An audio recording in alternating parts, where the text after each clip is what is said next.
Say guys. Say.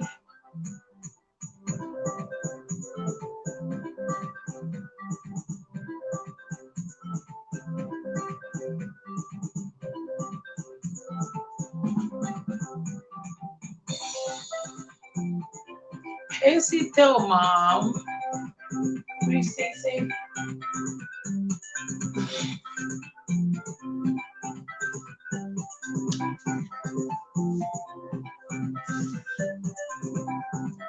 Chris Madakwana, please say. Taro Moshingi, Florence Natasha, Lynn Kumulia, so you say Crystal, no lead, Chris say, Randy say Linky, guys, that I got one flu, guys. Could I don't a week voice language and get that paid? Flu down the jail, guys. Oh my god, Randy say, phone per charge.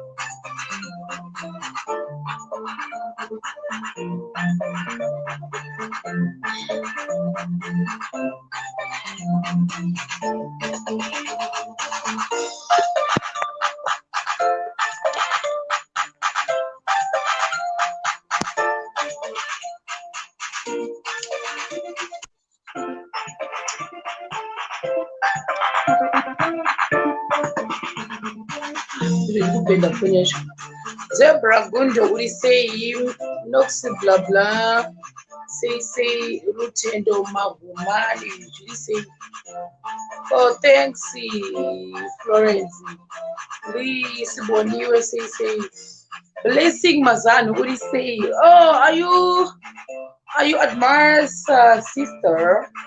Would say Panasha Divine Adio Nyadinge say Bella Baneti.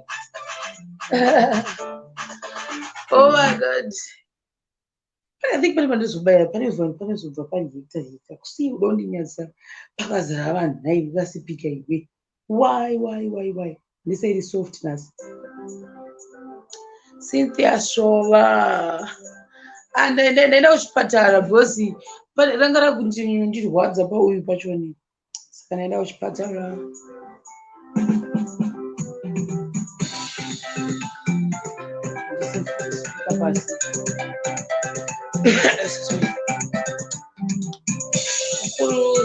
Say blessing. Oh, who was singing? As I'm my sisters. Marceline say Kuzation Jirisi. Rudo say Maverick Skurjena. Cynthia Mosha. Thanks, Virginia. I say, oh no, very girl, you don't delete. They know, Spata.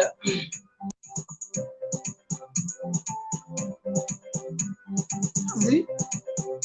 Zina succeed kubvata rambana ukuita oh, I'm lost he succeed zivanai muchakazi zvisese Shela Judy say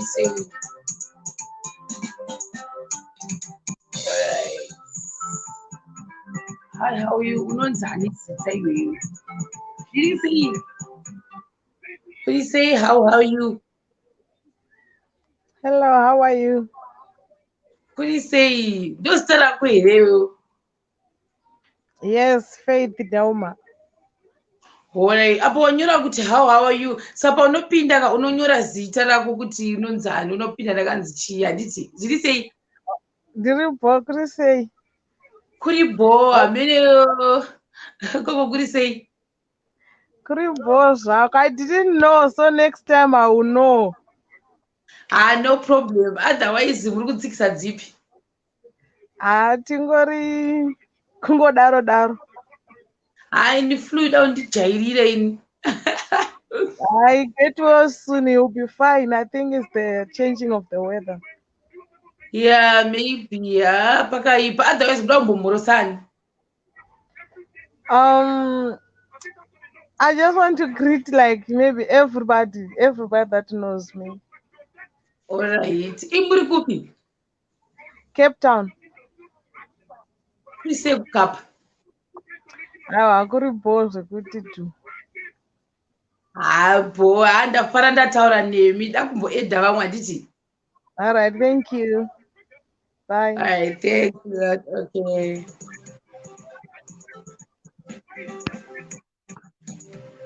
All right, kandi edze mumwe. Asi ndichatidzorai mbishana volume because maneighbors angu akadzoka.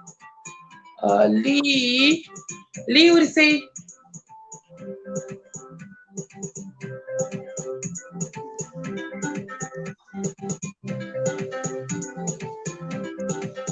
Lee has kutaura. So let me add another person. But nakupinda mubox follow the link andikwanise kubaya yakasiyana tipita pana babes sisi. Shema. Kuri sei go.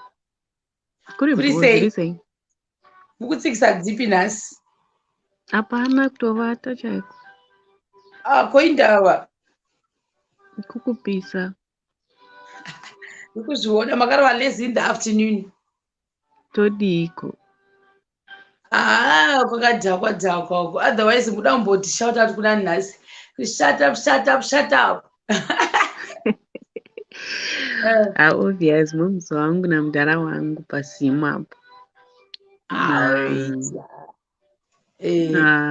Murumu wangu nevana vangu hani vese vanondisiwa. Alright, iripo. Thanks handiti. Yeah, uri kudyaiko tumatamu oto? Kuvata chaiko. Kutovata ndokandisimbisa pa-lockdown. I'm serious. Ndingomuka nekuvata. Ndo hobby yacho ndikaite sei? Uri kuzviwanza imbomhanya wabuda dama shamwari. Kumanya handisi kumanya zvangu ndichatozoluza ndoenda kuZimbabwe kwete nawo. Ndakatoignore. Ngoza ndakumuka nekuvata ndozvionera ndakuZimbabwe. Aukonodzoka wapera.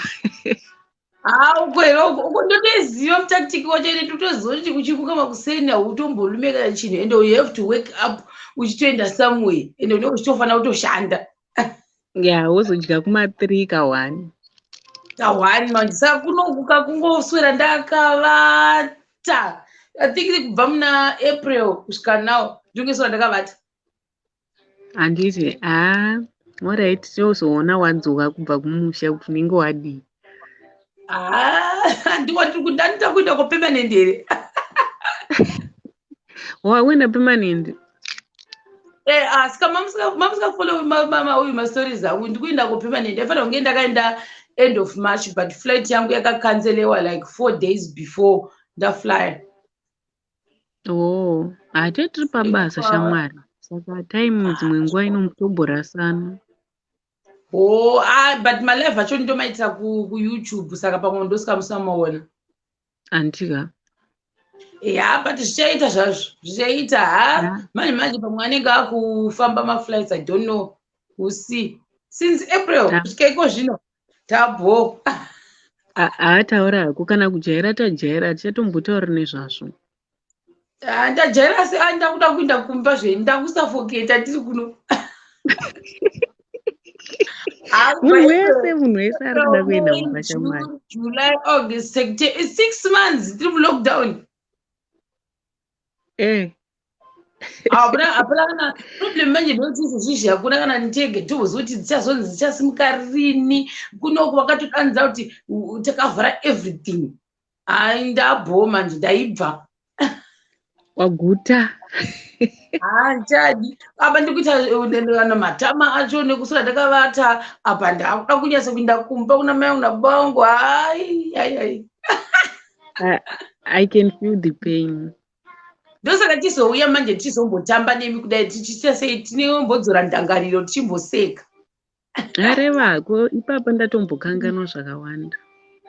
Pandovatawo ndenda kufunga kuti handingandisekesa ndosaka tizoita malive aya.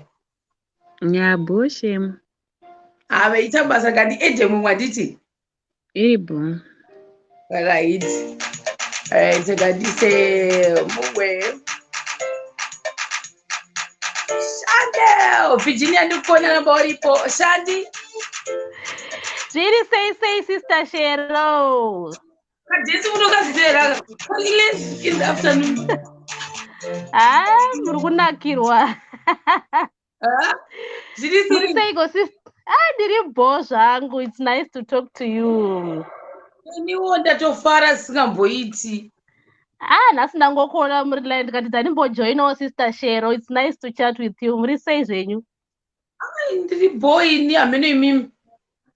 Zvikuboikana nelockdown iyi yakomana yakusvota. Yarebesa. Yakurwadza. Yarebesa zikamboiti haichadi haakana. Ainda kuda kupainda. Kuzva zvakangona mbono mwakada mvura yemutsime so kungoti ndine here ndipa tsime rekumusha kwedu utongomwa chikapu wodzokera zvakukumba. Taura hako Zimbo kwakuda umboenda umbosvikawo pamba so imagine. Zvakangooma hazvo kuita 6 months wakavharirwa. Ndaiseka nekazeni yangu musi tikati asinoziva hewe teta kuzotaura nhoroondo kuona kuti takambonzi gara kwauri ikoko ndo inonzi prison indirectly. Yeah, imagine because I can relate kubva macha komana takangogara mumba zvakurwadza izvizvi. I wish if I can just go back home. Ndiri kuDubai. Muri kupi? Ndiri kuDubai. Zviri kufamba here ikoko ndege? Zviri kufaya hazvo hatisiri hedu mulockdown, but you know some of the companies are not operating 100%, so it's no longer normal like before. Yeah, so but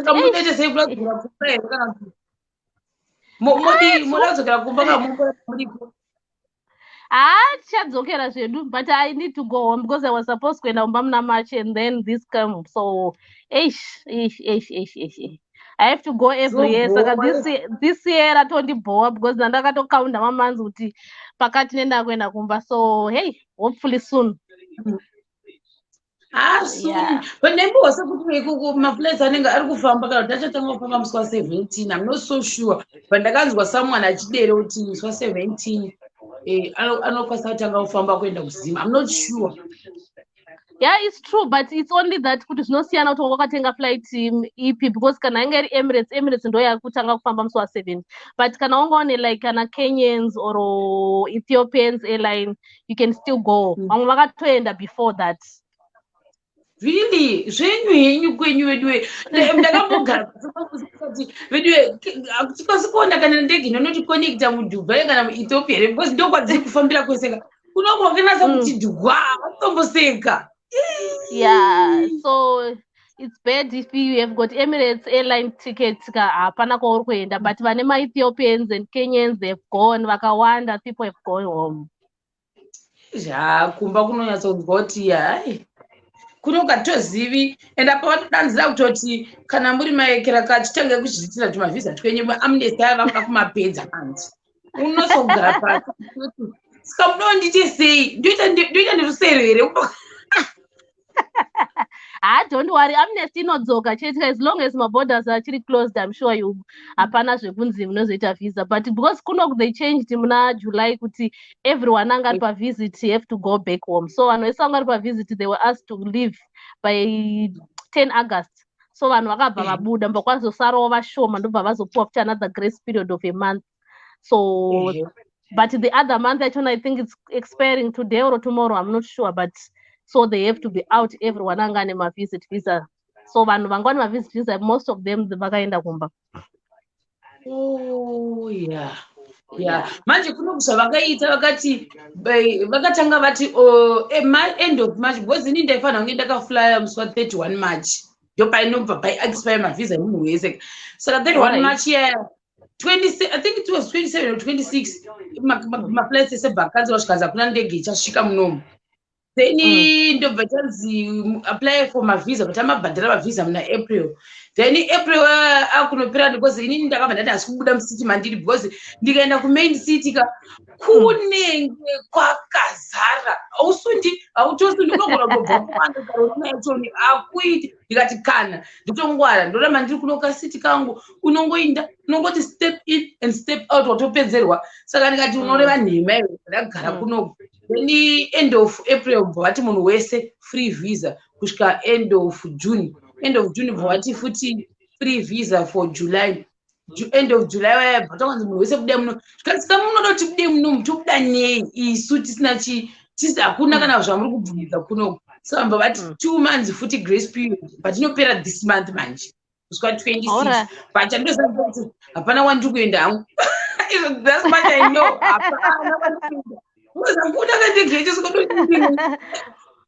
But we hope by the end of this year zvinhu back to normal. We just praying. But ndada kuti Christmas isvike ndagumba weni. Ndabhoma nje. Yeah. Don't worry, fasting yabuya kubuda. Izvozvo nditori 100% zvakushowa kuti hapana vanenge vakavhara because pese pavanenge vakuda kunovhura mabhodha pari kubva pabatwa ma-new cases. Like last time vakazovhara because I think kune masoja anzi angabva kuEgypt because pane pakambotanga kuti anzi takualawa like 100 matourist mbichana so pane this guy like group rakauya from Egypt saka one of the guy wanga ari pagroup ipapo ndiye akabatwa neCarolina ndobva atanga imi kupapaidza achiinda kumabeach kwesoko saka bva vatovhara mabhodha vabva vatovhara. Enjoy while it lasts. You just have to enjoy. Forget about going home. Just enjoy. Use the time to enjoy. Thanks, Sister Cheryl. Thank you very much. Bye bye.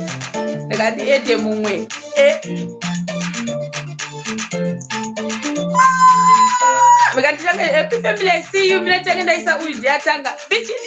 I want to Virginia. I'm there.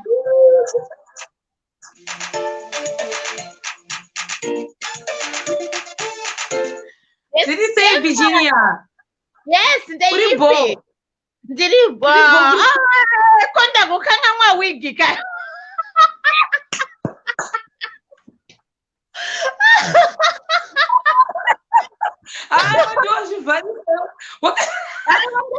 Ndakanga mwa wigi kakufanira kuenda palive ndokurasha wigi.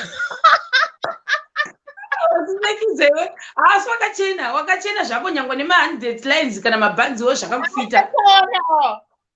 Yes, nice, cute. Zvakanakisa zvikamboiti. Wandinakidza zvikati kuri sei? Kubata. Sawa mandibata nhasi. Kuri sei ikoko? Kuri right, uri seiko Semba? Ndiri bo but flu yangu yada kumbondijairira yanga yandisemavarira for a week. But maybe unopora shamwari. Handina kumbi wakanaka even using wig. Ndakanganwa wig nokufarira kuenda palive nokutadza kupfeka wig. Asiniwo futi.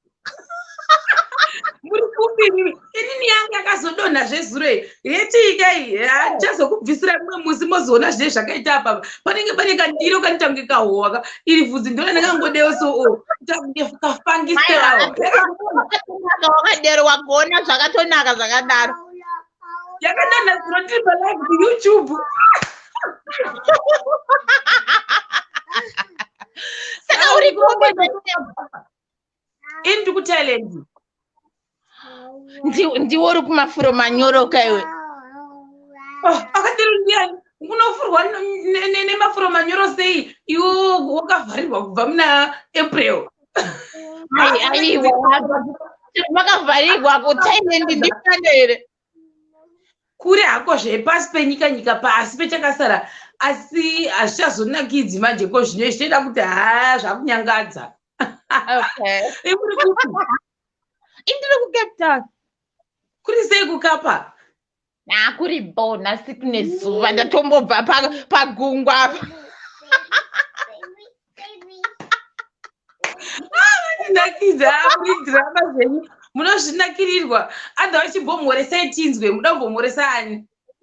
Yo, ndoda kumhoresa shamwari yangu anonzi Tino Chitanda. I'm sure she's watching. I don't know.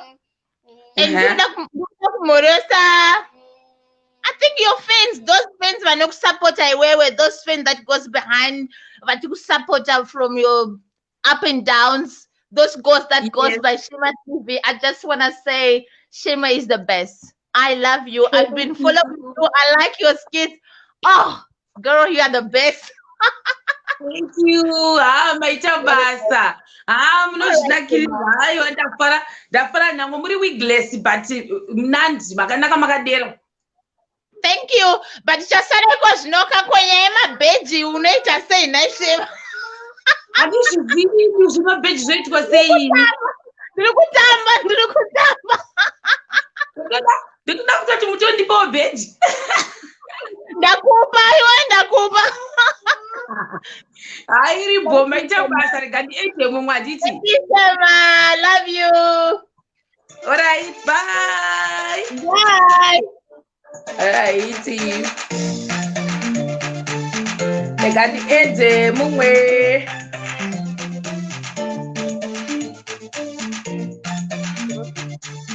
Charity. Hello, Shema. Hello. Kuri sei? Andisukuwa, I think network ichi. Itukuwa inini? Ndikukuwai. Waitai exit mudzoke futi asi tikuwai.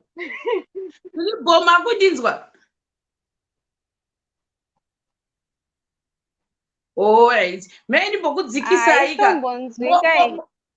At least many kudzikise mudzoke futi. Today blessing mazani mimi bukudza kasungu yay. Badona naye waiti.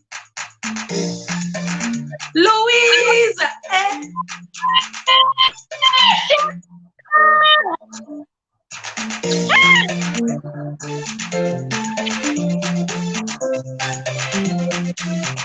Zvirisei?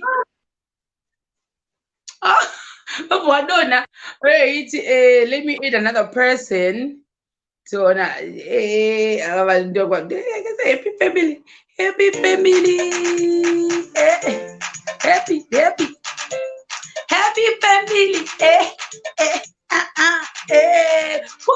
Fufi. Hello, Shema. Kurisei. Zvirisei. Kurisei ikoko. Kuno tiri kutonhorwa isu. Tiri kupi? Tiri kuPortshepstone. Portshepstone iri kupi? kuDurban, somewhere kuDurban. Unozonda tofunga kuti Portshepstone imwe nyika. No, kangori ka small city. Kari mukati meDurban. Handikazivi. Otherwise kuri seiko? Paripo zvekuti haatawa nelockdown shame. Nendiwo shamwari. Saka uri kuitei kuPortshepstone? Takangogara mumba saizvozvo ndiri kungodya usi kuona kuti masiva kutovhara nematambo.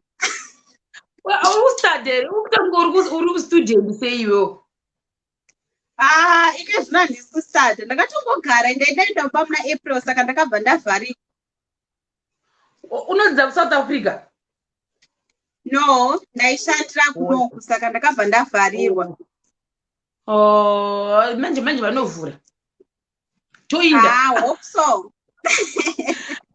Sada mbomhorosani. Ini ndamhorosa maShemarians ose. Ndositadza kupinda kuYouTube ndechingogwadziwa ndiri comment section. Saka nhasi ndawana chance. Ndaona kuFacebook ka? Ndawana chance nhasi ndikatrega nditova kwazisa vese. nashema wacho munotigonera singamboiti.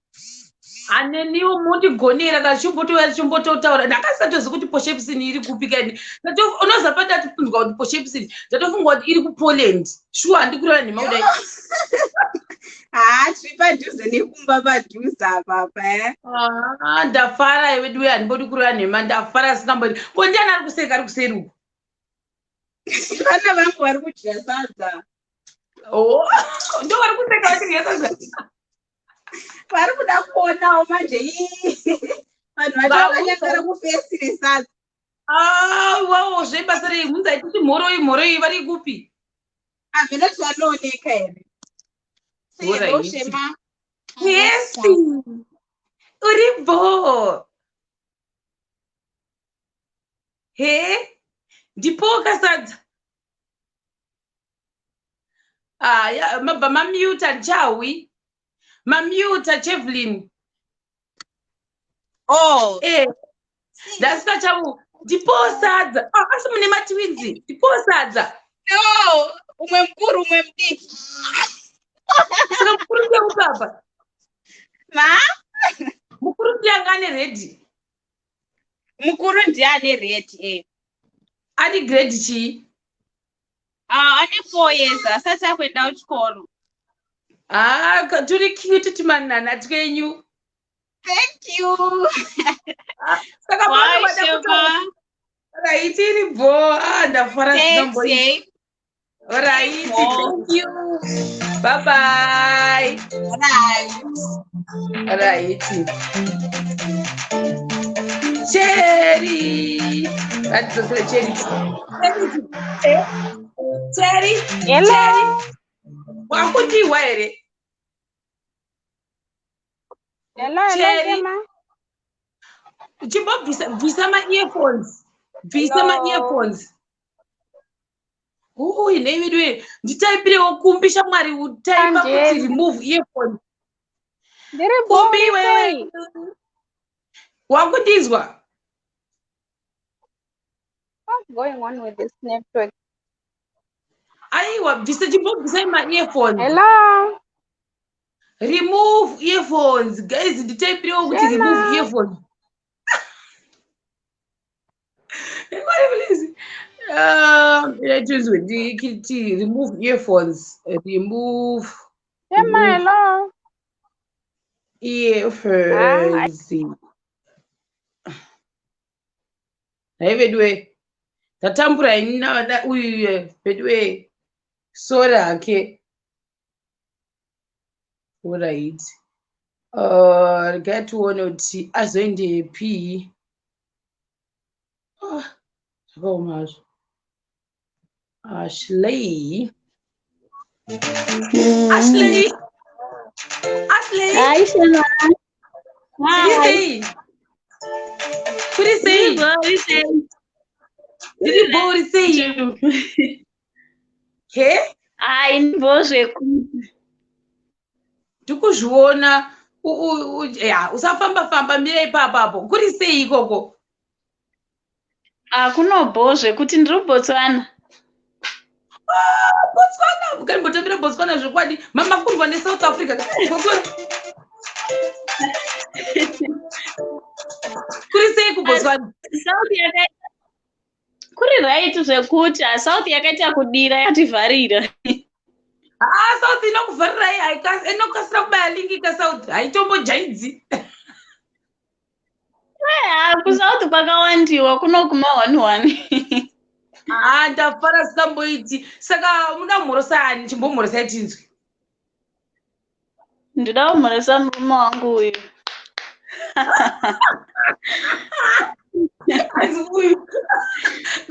Uyu alapo.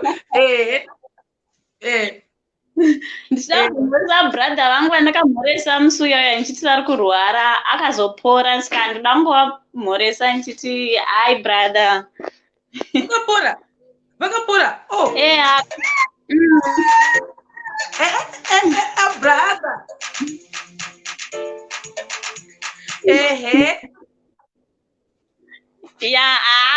Ndofunga vakwana vamwe ndovaziva vese ndofunga ndovanofanira kumbondimhorosawo. Oh, nasi dhedha vada kutiza. Vatiza tatombobuda tese. Ndakupone kuseri. Ndakupone zvenyu. Kuseri ndechiona kavanhu. Kuda palaini. Hayi bhoma tabasa. Ndateje vamwe. Iri bo bye bye. All right, iripo. Okay. Fiuna maseka ndikona.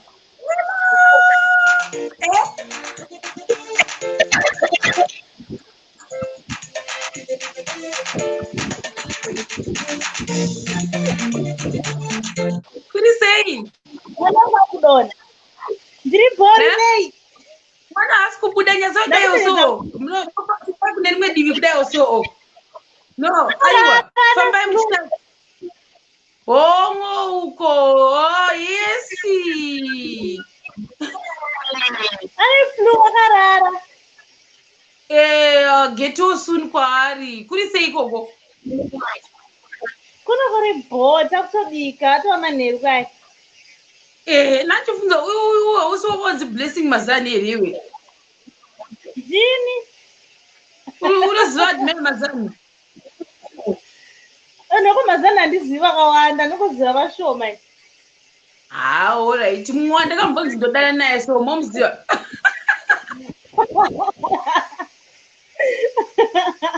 Pamwe ndiwo tiri kutsvaga kumba kwedu. Bring me, please. Bring me.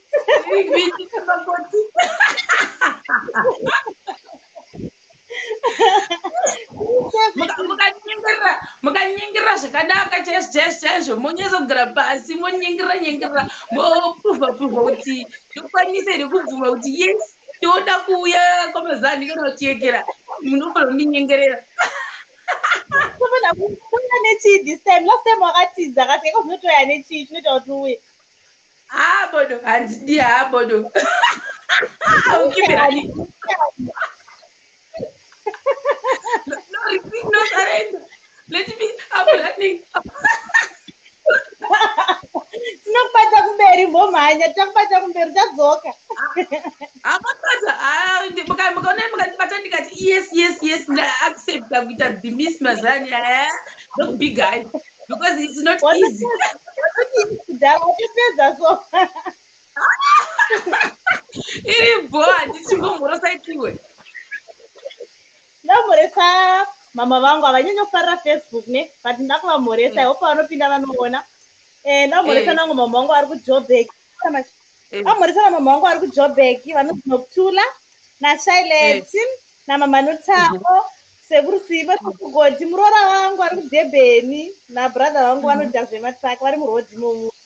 Nevanhu vese vandinoziva, I love you. Ibai mamhoresa Admire Mazani please. Itai kuti ndamhoresa kuti muri yekwamazani naAdmire Mazani. Mumhorese yo please. Ndamhoresa naAdmire Mazani nemhuri yese yekwamazani. Thank you. Ndibva ndavaridzira song. The Mazani family.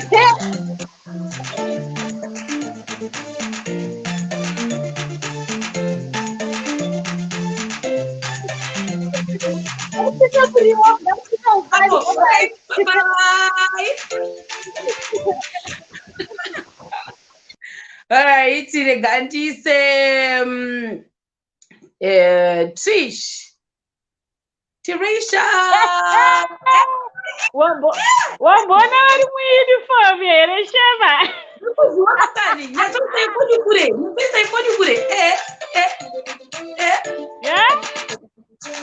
Yes, ndakuona ya makachenesa. Tiri muuniform shamwari, tiri pabasa shamwari. Ndikuzviona kana kuri sei ikoko. Kuri basa chete ndakufa. Ndosasondainde panobva chingwa. Zvendangoti regai ndimbomhanya ndimbohwanda muchirumu kai ndimbomanya ndimbonokwazisa. Kwasaitiwe. Bosi havanzwi shona kasika regai nditombodeedzera zvandoda. Taurai. Dangokwazisa mwana wangu namai vangu vari pazima apa. Miti vachazoratidzwa nani manje, because Facebook havaizivi. moita uka screen record moasendera. Okay, aiwa taura hako. Otherwise kuri sei ikoko? Kuri bondi ani mwamuda kumhorosa futi. Ndakwasa futi hanzvadzi yangu Padoni ari paZimbabwe apo. Ndakwasa mai vangu, ndokwasa hanzvadzi dzangu dzese nekwadziri vese vefamily yangu. I think vakutondiona kuti aiwa ndiri kushanda. Uri kuita basa, havaita basa. Hatiti. Ndiri kushanda shamwari, kuri sei ikoko? Kungodero kungotsika chinda tingadi. Aiwa ndizvozvo sharp. Havaita basa inzweka ichi. Hatiti. Okay, bye Trishi. Bye. Alright. Okay, kwasara 3 people box saka noko edha vavo 3 vasara. Tangana niko apa. Na TP. Right, okay, I see you. Few, I see you. Yes, Shero. Did you say? Long time ndandakusuwa shamwari. Ndokwadizva ndikura nhema ndachikuona hangu ndikati natipi, where have you been? What happened? Ndandiripo, ndandingori busy, ndanchizoona zviri zvimunya ndichingokomentawo comment section. Ndafara kukuona hawa simba mazuva ano. Wasimba. Kuvata nekudyisa. Amana ndaingokusiwa mamodeling ndakangoona chachimunya, fashion show chachimunya, chichi ndaita kushotwa singaite, otherwise uri bo. Ndiri kufara kuona kuti hawa ndiri kufara kuti zviri kuita. Tataura kusenga handiti. Alright, ndoda kungokwazisawo maShemarians ese. Zvikuru sei kuna Lady Gwagwa, aiwa vane moto ndakavaona. Ndoda kufarisa Nox blah blah blah. One of those guys, Nox and Sharon Matenga and Kumbi. Thank you guys for inboxing me muchindivhunza kuti seusiri kubatika. It really shows you care as part of maShemarians. Nevamwe vese including Mama Goth. Toda kumhoresai futi.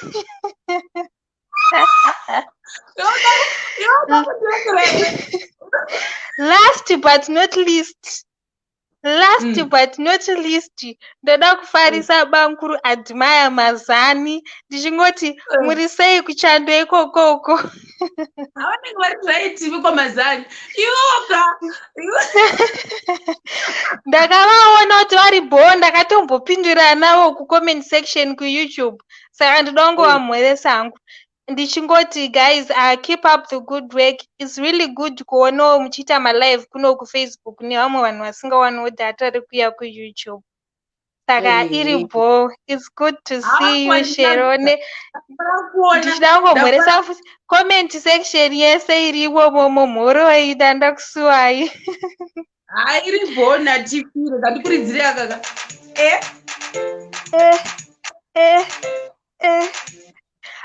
Shero pane wandakanganwa. Tanaka Msaladi ndakanganwa Tanaka Msaladi. Tanaka ndakakuona muse modeling wanga usingabatike maiwi. Ndamukanganwa Tanaka zviri sei. Aiwa rega ndichienda, havangaperi vanhu vandasuwa vandingamhoresa vakawandisa. Uzonditextira kakuseri. Iri bo, I'll text you. Alright, Kawan, thanks a lot. Bye-bye. Bye. Okay. Kanditange ndaisa uyu. Firi ndio unopesira. Right, Kay.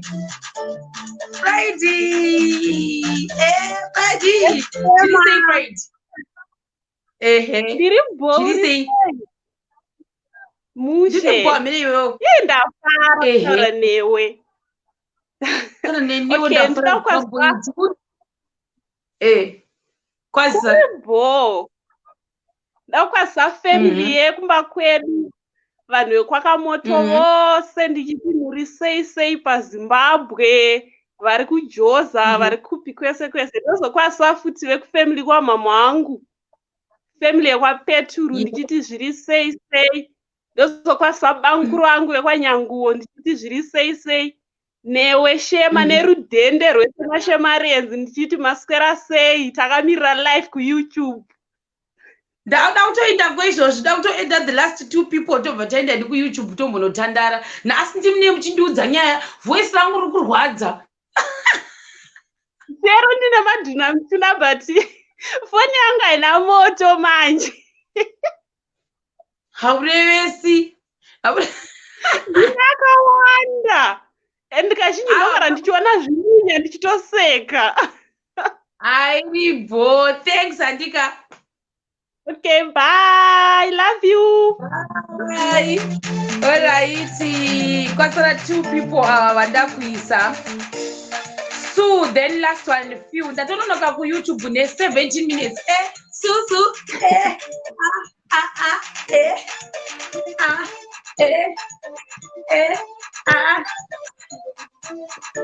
Chiri say Hey Shero.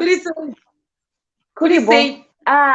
Ndatumwana vanhu vanonoka kuYouTube and ndinauya kuzomoresa vanhu. I just want to came to say Shero, you are late, we are waiting for you, please.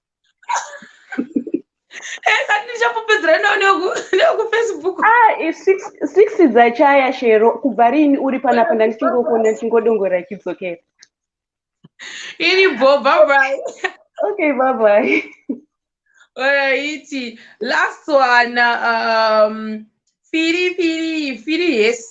Ndiwe ndakutopedza ndobva ndakukata live. Ndanonoka Shamwari. Uri sei?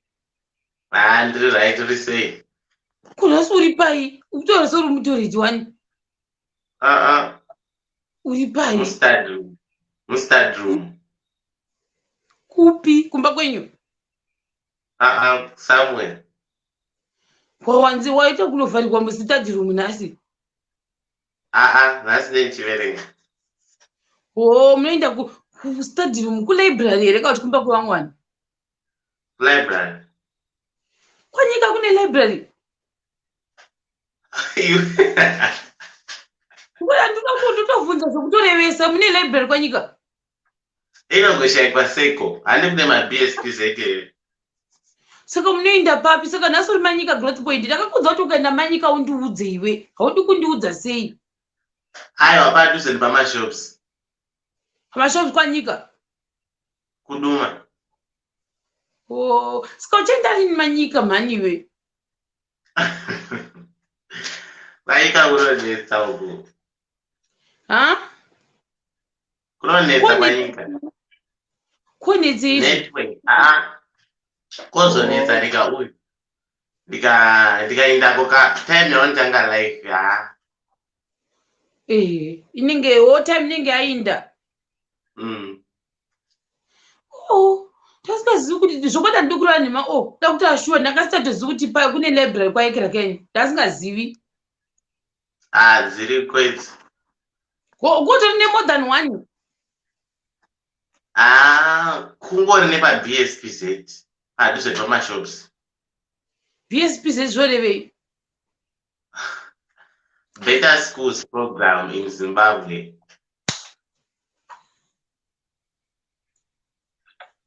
Ayo, iwo Pirika, ndonofana kupata last every day uchipoti batisa. Because what does this does kuti BSPZ?